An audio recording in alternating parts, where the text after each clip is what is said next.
Now I'm going to show you, we're doing this karcher pressure washer thing, and it's one of the ones where you let go of the trigger on the sprayer and it shuts the motor off.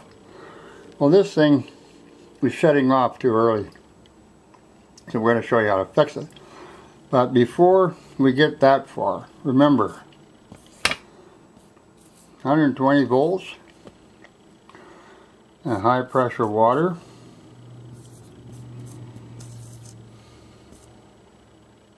Make a little happy face in there. Okay, there's the eyes, a bit of a smile. Make the ear right level with the eye. And a cap. Wow. It says, "Make America Great." Oh, I can't spell that. All this stuff here, if you don't know how to fix something like this or tear something apart that's running high current through it, leave it alone. This can kill you right here. 120 volts, high pressure, water. You know, you need glasses and all the rest of it to play with it. But if you can't put it back together properly, leave it alone. So let's get back to this other thing. I've got this great rag here to, see, look at this. I think this was a freebie. It came with it. See how well it works? Yeah. Anyway. On this thing, what we're going to do is show you how to put this thing back where it belongs. That rod right there sticks out, and it moves a switch or something. That's a little white piece of plastic. You don't need to know about that right now. It's all in the video. And you don't need to know what's happening inside here. What you need to know is that this black rod is threaded into this piston right here. And you need a 7mm deep socket. If it comes loose and backs out, you have to screw it back in. And why? Well, this rod shuts the pump off. When the pressure builds up behind here, this is the main valve body, okay, the pump body over here.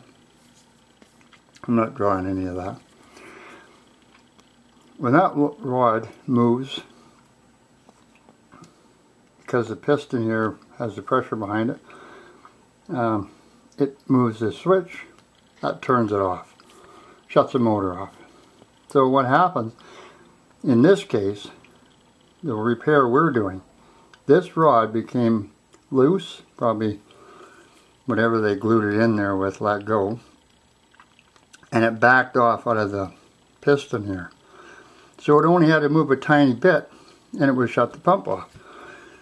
So low pressure was enough to shut it off. So all we had to do is get it all apart, screw this rod back in tight into that piston, and then put it all back together and it works fine. But like I said, make sure you know how to do this stuff or leave it alone. Because if you put it together wrong, somebody could get a shock or whatever, so just, or die. Leave it alone if you don't know how to fix it. So we're going to start, I was going to put my teeth in so I could do better narration, but the hell with it. We're over here today at Dirty Bill's Dog Grooming and Small Engine Repair. And we're not working on either one. So what's the story? Well, this Karcher 1800 would not work with the Karcher variable power nozzle. Variable power, okay. Yes, all it would do is pulse. Right, kept shutting the motor off. Yes, that's right. High pressure, as soon as you tried to put it on high pressure, it shut the motor off. Yeah. Okay, so what did you do? Did you fix it? Yeah, well, I think so. Well, first of all, you got to learn how to get at the screws. Yeah. So okay. that thing has to come up the bottom plate, which is not easy to get off because it's hard plastic. See, it was clipped on over that. So you got to pry it off with a long, thin screwdriver. Right there, like that. Oh yeah, okay. So that comes off of there. Yeah. And now at least you can get at some of the workings of it. Yeah, there it is right there, you see? Yeah. Like that. Yeah. Yeah, that's good there. So what is it? Are they Torx? These are Torx. I think these are number 20s. Yeah. No, they're not number 20s.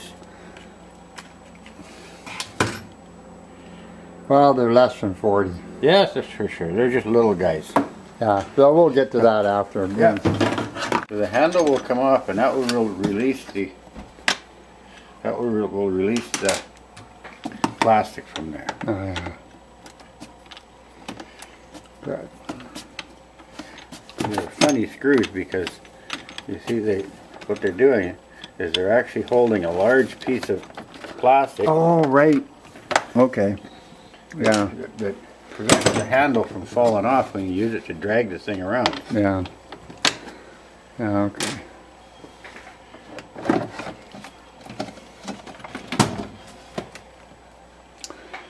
That gets out of the way.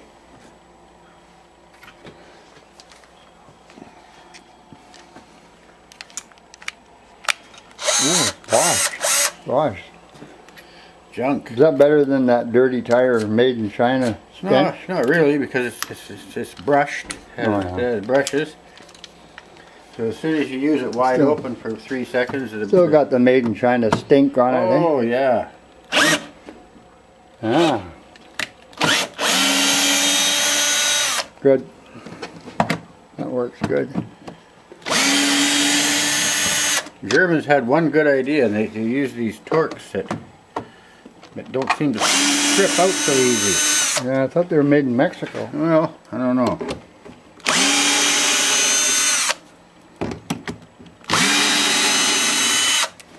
Sure takes a lot less time to do it with a drill than it does Oh yeah. to do it by hand. See, the good thing about it, you hit the fast forward. On YouTube, you can just make it go fast. Yeah. You know. So you can leave all that shit in and just run it faster. But I'll clip out a lot of excess babbling. We don't need superfluous communication. No. You never get a restricted radio operator's license if you're used to babbling and throwing out superfluous communication. So this is the guts of it, kind of, eh? Yeah. There's the on-off switch. Right there. And we got to get that off. That's the deal, right? Yep. 4 of them. I don't even know if you'd call those security screws or what. No, they're just regular Torx. Regular Torx, eh? Put 4 of them off. T25s. Okay. T25. 4 of them. Take the switch plate here. off. Just a second here. Right there. Yeah. Oops. Oh. Well, we got to make a correction here. T20. These are T20s. See, we just cut out the part. What happened? I didn't put the extension in, and the magnet's so bloody strong in this Oh, yeah. Japanese or Chinese screwdriver. Pulled it right in there. Yeah. Eh? So what I'll do is I'll just loosen these a little bit. Sucked in like a into the lib turd void. Yeah, I gotta get the. I'll get them ready. When you get down to some 1-inch parts, Ah. because it's green, eh? No, I don't know. They've been laying over. Wait, what do you want? Oh, I thought it was green. I want some green alder to do some smoking. Oh, well, I can grab one at the mill. There's always green alder growing up around the old Winnebago. Yeah? Oh, yeah. Big? But, So there, the screws are out. yeah. That'll lift off. Okay, now this is what I wanted to see. See, it's way up there pushing on the pushing on the switch. Oh, yeah. And so I can line up that pin. Yeah. Oh, that pin goes in there. No. No? No. See this pin here?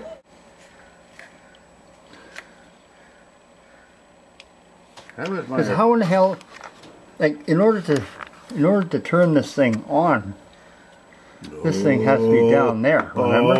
Oh, Huh? just a second. This thing goes under here, and lifts this whole thing up like that. Oh, okay, okay. That's what turns it off and on, right there. Okay. Yeah, so this is the other bearing. Yep. So there's two of these little things here, one sticking in Yep. right into there, and that one goes in that cover part right there. Yep. See, we were thinking that somehow moved this thing. Yeah. But It it doesn't. It lifts that bloody switch up. That's what it does. That's off. Yep. Put it down there, it's on. So, well, how in hell how does that shut it off?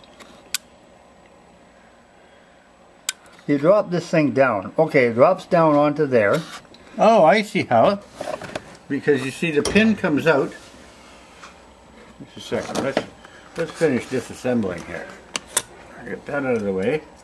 The pin comes out and pushes this thing over onto the plastic here. Yeah.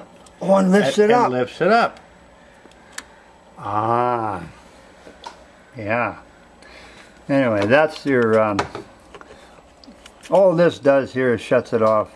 Shuts the motor off when you let go of the trigger on your wand. That's it. And so yesterday we had this piece off, and we took this push thing that's underneath here.